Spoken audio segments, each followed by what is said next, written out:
किसी की भी निंदा या अवहेलना करने वाला कोई न ज्ञानी है न भक्त है, केवल ईर्ष्या है, द्वेष है, अज्ञान है। ना उसमें ज्ञान है ना उसमें भक्ति है, क्योंकि भक्त सब में अपने प्रभु को देखता है। ज्ञानी आत्मस्वरूप सम सर्वम खलमिदम ब्रह्म, निंदा की कहां कहीं भी गुंजाइश नहीं। जबान को हिला देने में क्या जाता है? बहुत सावधान। महाप्रेम रस, भगवत प्रेम रस, बड़े बड़े महापुरुषों ने केवल उस दिशा को नमस्कार किया जहां महारानी जी विराजमान है, वहां की चरण रज की आकांक्षा की है। बड़े बड़े महापुरुष उद्धव जी कह रहे, बंदे नंद ब्रज श्री राम पाद रेणु अभीक्षण सा। पर आप हमारे हृदय में चोट न पहुंचाए, नहीं तो आपका हृदय जिससे संचलित होता है उससे भी जाके बल गर्व भरे रसिक व्यास से न डरे, लोक वेद कर्म धर्म छाणी मुक्ति चारी। हम श्री श्यामाजू के बल अभिमानी, टेढ़े राय मोहन रसिया सो। ब्रह्मा जी जिनकी नाभि कमल से प्रकट हुई, अभी सुना, वो नारायण उनके एकांश से, वो ब्रह्म परमात्मा तत्व की प्रतिष्ठा श्री कृष्ण, उनका हृदय जो प्रेमाधीन कहा गया, जहां भक्तों में अंश मात्र से प्रेम देखा गया, ये अखिल कोटि ब्रह्मांड नायक वहां लुटते देखे गए। देख लो ना, और प्रेम समुद्र का सार किशोरी जो, फिर नहीं। ज्ञान विज्ञान सब श्री कृष्ण के चरणों से ही होता। किसी को भी कभी भी कहीं भी हो, कोई भी ऐसा नहीं है जो श्री कृष्ण वाणी गीता जी से कहीं भी विरोध भाव प्रकट कर, किसी भी संप्रदाय का।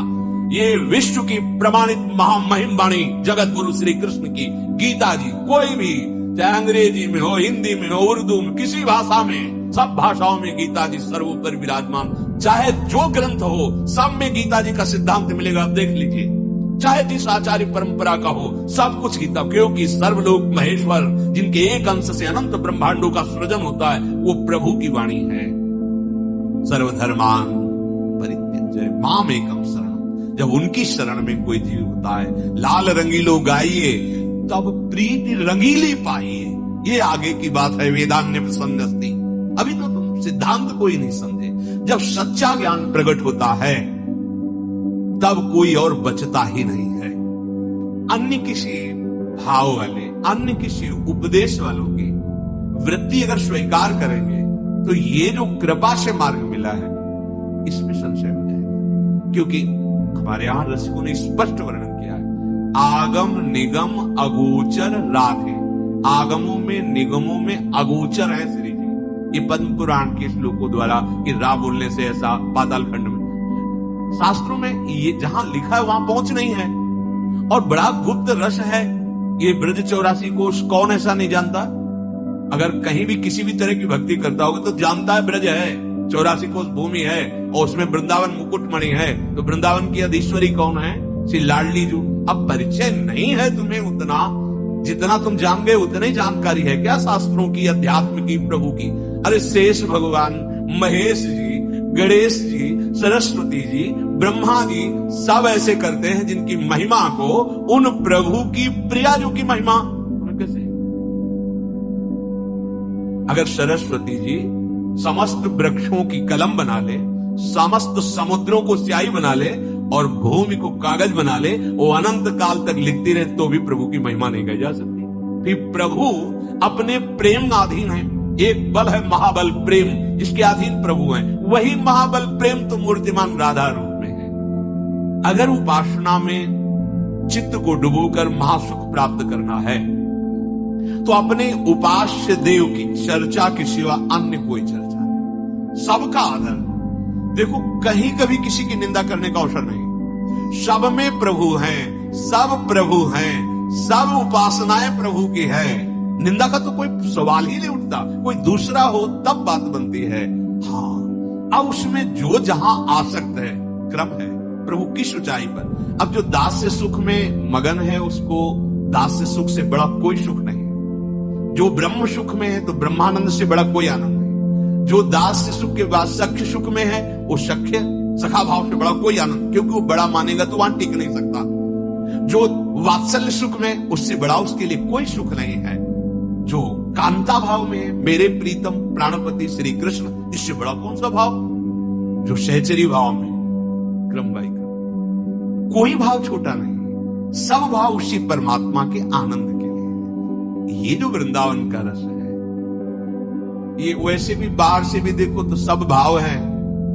तो भाई जी ने क्या अनुभव किया? ये महाभाव है। नहीं कहा महाभाव के अगर शब्द को तो सामने सीधे राधा नाम आता है। सब भाव है, लेकिन जब प्यारियों की तरफ बढ़ा जाता है तो क्या आता है? महाभाव। बोले कौन? बोले राधा। वहां से यहां तो महारानी जी के चरणों की कृपा अपने शव के ऊपर है, तभी हमें वृंदावन का परिचय मिला है, राधा नाम का परिचय मिला है। ध्रुवदास जी के बात हृदय में बैठा लीजिए। इष्ट मिले और मन मिले, मिले भजन रस रीति। वो विथकित थे, इसलिए चर्चा हुई। ब्रजवासी हैं, भगवत प्रेमी जन है। वहां हमारी तो प्यारी जो और प्यारे जो हैं वो ऐसा ऐसा भोले भी होते ना। ब्रज देखो, प्यारी जो अगर चतुर शिरोमणि है तो भोरी भी है, तो उनके जन भी तो है। वो उनकी जो वार्ता थी वो देख करके हृदय में लगा, ऐसा नहीं।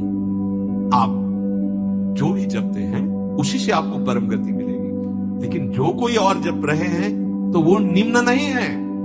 सब उसी परमात्मा के ही आराधक है, सब उसी के नाम है। अभी इस देश का रंग नहीं चढ़ा। जगह जगह हमारे ब्रज में महादेव जी है, गोपेश्वर, चकलेश्वर, कितने रूपों में बैठे हुए। कौन है इनसे बड़ा ज्ञानी? इन्हीं के डमरू नाद से तो सारे व्याकरण, सारे सूत्र प्रकट हुए हैं। कौन है इनसे बड़ा महान? भगवान शिव साक्षात ज्ञान समुद्र, वंदे बोधमयम नित्यम गुरुम शंकर रूपिणम। कैसे जानो? जो कृपा कटाक्ष की याचना महाराणा जी से कर रहे हैं, कैसे जानोगे इससे प्रिया प्रीतम को? ये ब्रजोपासना, ये रसोपासना, ये वृंदावन नित्य विहार भजन, इस सब कोई थोड़ी जानता है। अच्छा देखो, कितने जीव इस सृष्टि में है, क्या कोई सब भजन करते हैं क्या? आप सुनो, कितने लोगों को तो केवल इतना ही जिंदगी है कि खूब खाओ पियो, मौज से जियो, भोगो। अगला कुछ होता है, पिछला कुछ था, बिल्कुल ज्ञान नहीं। केवल पशुवत वर्तमान की दृष्टि है। खूब जैसे बने वैसे धन कमाओ, विषय भोगो और मौज से जियो। जो शोक, चिंता, नाना प्रकार के दुखों को देने वाले विषय, उनको वो मौज मस्ती समझते हैं। कोई बिरला ऐसा होता है लाखों में जिसका विचार प्रधान बुद्धि होती है कि कब तक भोगेंगे, शरीर तो छूटेगा ही ना, फिर मेरे हाथ में क्या रहेगा? ये सब कमाया हुआ मकान, दुकान, धन संपत्ति सब जाएगी, क्या करूं? कोई सत्य मार्ग, कोई सत्य वस्तु, कोई सत्य तत्व। अब जिज्ञासा उत्पन्न हुई, तब सत्संग भगवान दिला देते हैं। सत्संग प्राप्त करके कोई बिरला उनमें होता है, परमार्थ में चलता है। परमार्थ में भी कोई बिरला ऐसा होता है जो दृढ़ स्थिति पकड़ता है। उसमें भी फिर भूमिकाएं बनती है, ज्ञान की भूमिकाएं होती, भक्ति की भूमिकाएं होती।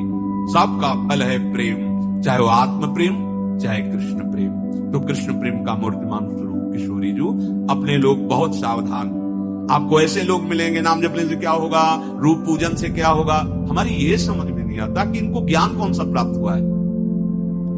बस हमें मूर्ति पूजा में क्या मिलने वाला है, क्योंकि ब्रह्म निराकार है। मूर्ति में नहीं ब्रह्म। जब सर्वम खलविदम ब्रह्म, तो मूर्ति में नहीं क्या? पता नहीं कौन सा ज्ञान प्राप्त हो गया, हमारी तो समझ में नहीं आती। ये विरोध करने वाले, ये निंदा करने वाली वृत्ति अज्ञान में होती है भैया, किसी ज्ञान में नहीं होती। चाहे वेदांत का कोई भी ज्ञान, कैसे कैसे समझ में नहीं आता कि भगवान कौन सा इनको ज्ञान प्राप्त हुआ है जो भक्तों की निंदा, प्रभु की श्री विग्रह की, अर्चा विग्रह की, सेवा की निंदा, नाम की निंदा, उनकी लीला की अवहेलना, उपहास, निंदा।